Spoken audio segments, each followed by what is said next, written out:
नमस्कार, मैं प्रदीप कुमार। आप देख रहे हैं पॉलिटिकल आइडिया। पॉलिटिकल आइडिया के आज के इस अंक में हम बात करेंगे रघुनाथपुर विधानसभा सीट का।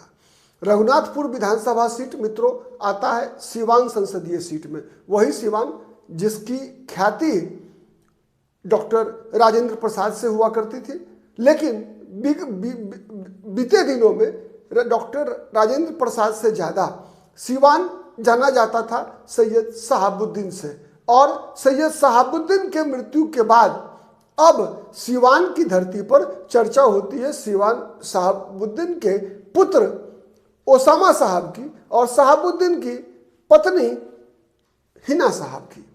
साथ साथ सीवान की चर्चा इसलिए भी होती है कि सीवान में केवल एक सैयद शहाबुद्दीन नहीं बल्कि कई और ऐसी शक्तियां हैं जिसके कारण सीवान की चर्चा मीडिया से लेकर राजनीतिक क्षेत्रों में होती रही है। सीवान की चर्चा होती है अजय सिंह के कारण, जिनकी पत्नी कविता सिंह वहां की सांसद थी। सीवान की चर्चा इसलिए भी होती है कि इस बार कविता सिंह का टिकट जेडीयू ने काट दिया था और वहां से जिनको टिकट मिला वह दूसरे दल से सीपीआई-एमएल के नेता रमेश सिंह कुशवाहा की पत्नी विजय लक्ष्मी कुशवाहा, वो चुनाव जीती। सीवान की चर्चा इसलिए भी होती है कि सीवान में इस बार के चुनाव में आरजेडी के उम्मीदवार अवध बिहारी चौधरी पूर्णिया लोकसभा सीट की तरह ही तीसरे नंबर पर रहे। मतलब कुछ गिने चुने सीट ऐसे थे जहां पर कि लोकसभा चुनाव में विशेष रूप से पूर्णिया और सीवान जहां पर कि आरजेडी के उम्मीदवार तीसरे नंबर पे रहे। मतलब महागठबंधन का कोई भी उम्मीदवार तीसरे नंबर पे रहा, उसमें पूर्णिया और सीवान। और जिन कारणों से दोनों सीटों पर तीसरे नंबर पे रहा वो कारण भी समान थे, पूर्णिया में भी और सीवान में भी। क्या था कारण? कारण ये था कि विशेष रूप से सैयद शहाबुद्दीन का परिवार लोकसभा चुनाव में लालू प्रसाद यादव के परिवार के खिलाफ था। वैसे ही जैसे पूर्णिया में लालू प्रसाद यादव का परिवार पप्पू यादव के परिवार के खिलाफ था।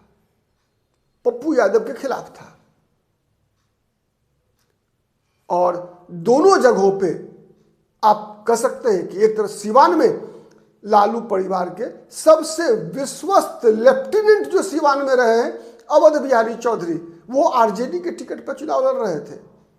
और पूर्णिया में आरजेडी पप्पू यादव को नहीं जीतने देने के लिए इतनी ज्यादा लालायित थी जिस कारण से बीमा भारती को जनता दल यू से दल बदल कराकर अपनी पार्टी में रातों रात शामिल करा के उनको टिकट दिया गया और लड़ाया गया। फिर भी नतीजा सिफर, दोनों जगह आरजेडी तीसरे नंबर पे रही। आज हम बात इसलिए कर रहे हैं सीवान की, इसलिए कि उन्हीं हिना साहब जो दूसरे नंबर पे थी सीवान लोकसभा चुनाव में, वही सैयद शहाबुद्दीन जिनके कारण डॉक्टर राजेंद्र प्रसाद के बाद सीवान जानी जाती थी पूरे देश भर में, उसी हिना साहब और सैयद शहाबुद्दीन का पुत्र ओसामा साहब रघुनाथपुर विधानसभा सीट से चुनाव लड़ने जा रहे हैं। रघुनाथपुर विधानसभा सीट से चुनाव लड़ने जा रहे हैं केवल अकेले ओसामा साहब नहीं, ओसामा साहब के साथ साथ एक और डॉन सीवान का ही रईस खान भी ओसामा साहब के खिलाफ रघुनाथपुर विधानसभा सीट से चुनाव लड़ेंगे। एक और कह सकते हैं मजबूत उम्मीदवार मनोज कुमार सिंह भी रघुनाथपुर से ताल ठोक रहे हैं। अब समझने की आवश्यकता है कि ऐसा क्यों कि हिना साहब के परिवार ने, मैं इसलिए यह बात तो मैं बता सकता हूं कि रईस खान ने क्यों रघुनाथपुर का चुनाव किया चुनाव लड़ने के लिए। पहले उसी का जवाब दे दूं, इसलिए कि वहां से ओसामा साहब चुनाव लड़ने जा रहे हैं, तो ओसामा साहब के खिलाफ ही चुनाव लड़ना रईस खान ने तय किया है, इसीलिए रईस खान, ओसामा साहब अगर दूसरा विधानसभा सीट चुने होते तो रईस खान भी वही सीट चुने होते, इसीलिए मैंने पहले उनके बारे में बताया। दूसरा कारण मैं बता रहा हूं, पहले मनोज सिंह का भी ले ही लेते हैं।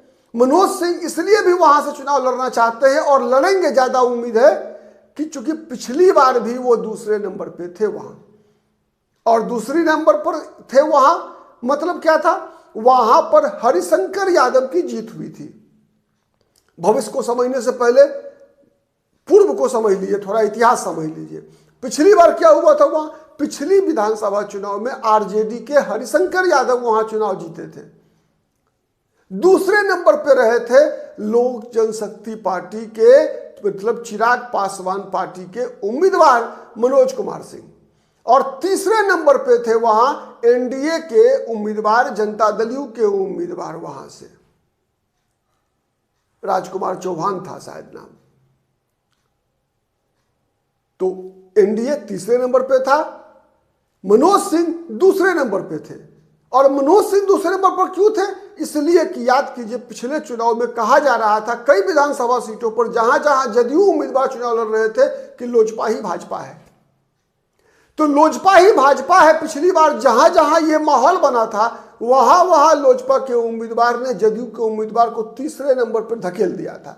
तो रघुनाथपुर उन्हीं कुछ गिने चुने सीट में एक था जहां लोजपा ही भाजपा है, यह नारा काम कर रहा था, इसीलिए मनोज कुमार सिंह दूसरे नंबर पे थे और जनता दल यू के उम्मीदवार तीसरे नंबर पे चले गए।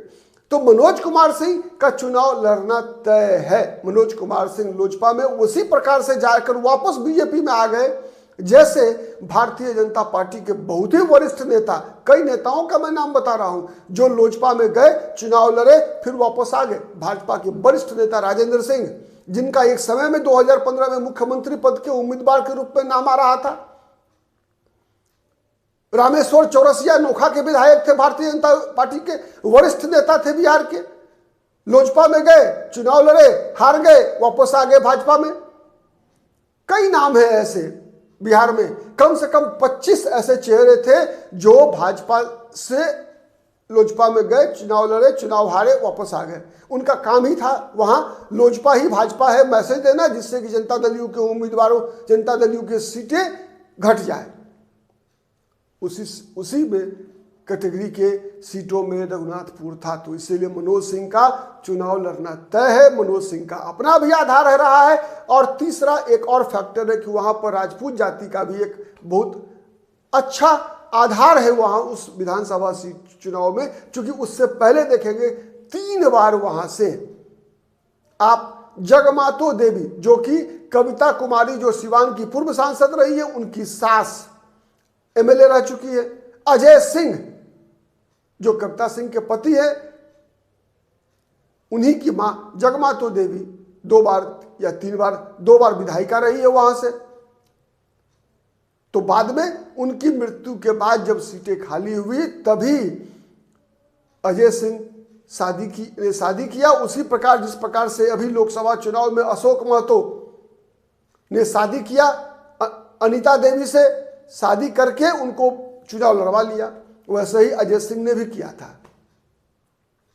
तो और अब बात बच गया केवल ओसामा साहब। ओसामा साहब इसलिए चुनाव लड़ना चाहते हैं मित्रों कि अभी जो लोकसभा चुनाव हुआ था, याद कीजिए लोकसभा चुनाव हुआ था 2024 में, जिसमें हिना साहब दूसरे नंबर पे आई, तो रघुनाथपुर विधानसभा सीट एकमात्र विधानसभा सीट थी जहां पर कि हिना साहब पहले नंबर पे थी।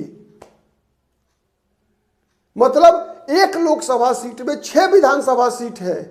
बिहार के हर लोकसभा सीट, केवल एक संसदीय क्षेत्र छोड़ दीजिए जहां पर कि 7 विधानसभा सीट है। इसके अलावे जितने भी 39 लोक संसदीय क्षेत्र है उसमें 6 एमएलए विधानसभा क्षेत्र हैं। तो 6 में से रघुनाथपुर एकमात्र विधानसभा सीट थी जहां पर कि हिना साहब पहले नंबर पे आई थी। और यही सबसे बड़ा कारण है, यही सबसे बड़ा आत्मविश्वास का कारण है जो ओसामा साहब को इस बात के लिए तैयार कर रहा है कि वो रघुनाथपुर से ही विधानसभा चुनाव लड़े। और मैसेज तो ये भी जा रहा है उस क्षेत्र में कि ओसामा अगर चुनाव जीतते हैं तो बड़ा पद मिलने वाला है। बड़ा पद मतलब बिहार सरकार में बड़ा मंत्री पद मिलने की गारंटी है। इस बात का लगातार प्रचार सीवान में किया जा रहा है, रघुनाथपुर विधानसभा सीट पर किया जा रहा है। अब सबसे बड़ी बात यह है कि अब तय तो है तीनों का लड़ना। अब जीत किसकी होगी, कौन जीतेगा? ओसामा साहब, रईस खान या मनोज सिंह? इसका आकलन करने के लिए सबसे पहले इंतजार हमें करना होगा कि किस दल से कौन व्यक्ति उम्मीदवार होंगे।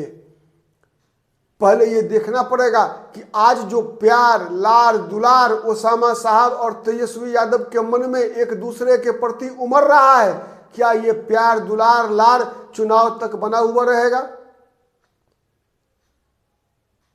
ये सबसे बड़ा सवाल है। दूसरा बड़ा सवाल यह है कि रईस खान क्या एनडीए में आकर एनडीए के किसी घटक के टिकट पर चुनाव लड़ेंगे? क्या वो लोक जनशक्ति पार्टी में वैसे शामिल हो चुके हैं, लोक जनशक्ति पार्टी के टिकट पे चुनाव लड़ेंगे वहां से, या भाजपा वहां से खुद लड़ेगी चुनाव? इसका जवाब आना बाकी है। अगर जवाब यह भी आना बाकी है कि अगर लोजपा से रईस खान लड़े तो फिर मनोज सिंह का क्या होगा? मनोज सिंह क्या भाजपा से चुनाव लड़ेंगे? और भाजपा से अगर मनोज सिंह चुनाव लड़ेंगे तो रईस खान क्या करेंगे? क्या वो निर्दलीय लड़ेंगे? या रईस खान अगर लोजपा से लड़े तो क्या मनोज सिंह निर्दलीय लड़ेंगे? तो इन सब सवालों का जब तक जवाब नहीं मिलता तब तक ये कहना थोड़ा मुश्किल होगा कि वहां पर पलड़ा किसका भारी रहेगा। ठीक है, तो सब हम अभी आज के लिए इतना ही। हम इंतजार करेंगे कि उस विधानसभा सीट पर जितने ये तीनों उम्मीदवार को टिकट किस किस दल का मिलता है और कौन बेटिकट होते हैं, उसके बाद फिर एक बार हम रघुनाथपुर विधानसभा सीट पर का विश्लेषण लेकर आएंगे और आपको बताएंगे कि किसका पलड़ा भारी है। तब तक के लिए जय हिंद, जय भारत, नमस्कार।